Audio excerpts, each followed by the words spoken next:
Hi, this is Deb from Deb's Days Designs, and I'm back today with a Christmas project. It's never too early to think about Christmas, so today we're making this cute gingerbread house potholder. It's great for your holiday baking and decorating. Before I get started, I publish new content frequently, so be sure to subscribe to my YouTube channel. And check out the blog at debsdays.com where you'll find plenty of sewing and crafting projects. It's also where you'll find a link to the written version of this project, with step-by-step instructions, photos, and the printable templates. And since it's a digital download pattern, you can get started on your very own gingerbread house potholder today. I've added a link in the description below this video. Alright, let's get this project started. Along with your regular sewing supplies for this project, you'll need fabric for the front, for the back, and for the appliqué, fabric for an optional hanging loop, cotton batting or Insulbright, a paper-backed fusible web like Heat and Bond, and don't forget the printable templates. First, trace the individual parts of the design onto the paper side of the fusible web. These first few steps are exactly how we did it with our Santa potholder project. Cut out each piece about 1/4 inch outside the tracing line.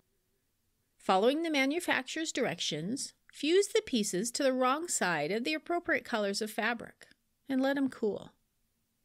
Then cut out the pieces along the traced lines. Remove the paper backing from the fusible web and, referring to the placement diagram, center and arrange the appliqué pieces on the front fabric. Fuse them into place.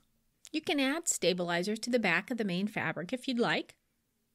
Then finish the gingerbread house by stitching around the raw edges of each of the fabric pieces with a blanket stitch, a zigzag stitch, a satin, or a straight stitch. I like to try out different stitch lengths and widths on fabric scraps before I work on the appliqué piece. Place the backing fabric with the wrong side of the fabric facing up. Center the 2 batting pieces, or the batting and Insulbright, on top, and place the appliqué piece on top. Baste all layers together and quilt as desired. Then, without cutting into the backing fabric, trim the batting to match the front of the potholder. Then trim the backing fabric so it measures 1 inch away from the front fabric.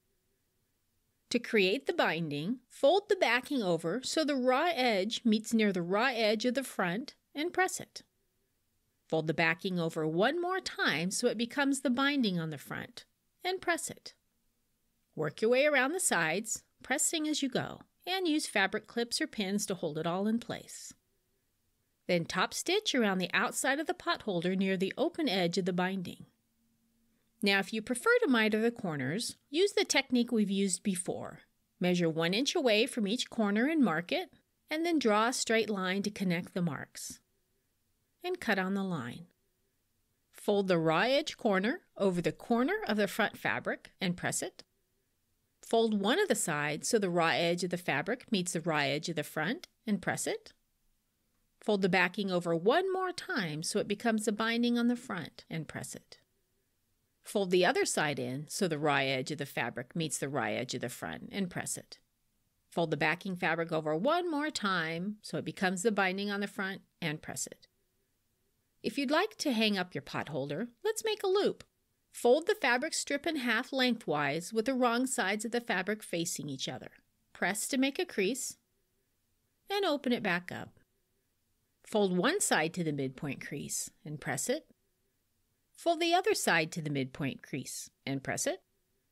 Fold the entire piece over and press it. Top stitch about 1/8 of an inch from the edge all the way around and across the fabric strip. Fold the strip in half to make a loop. Place the raw edges of the loop on the top of the back of the potholder between the top stitching and the edge of the potholder. Secure the loop in place by stitching over the potholder's previous top stitching. Press the loop up. Stitch across the loop 1 last time to hold the loop in the upward position. And just like that, we have an early jump start on our Christmas holiday kitchen decor. See you next time with another project.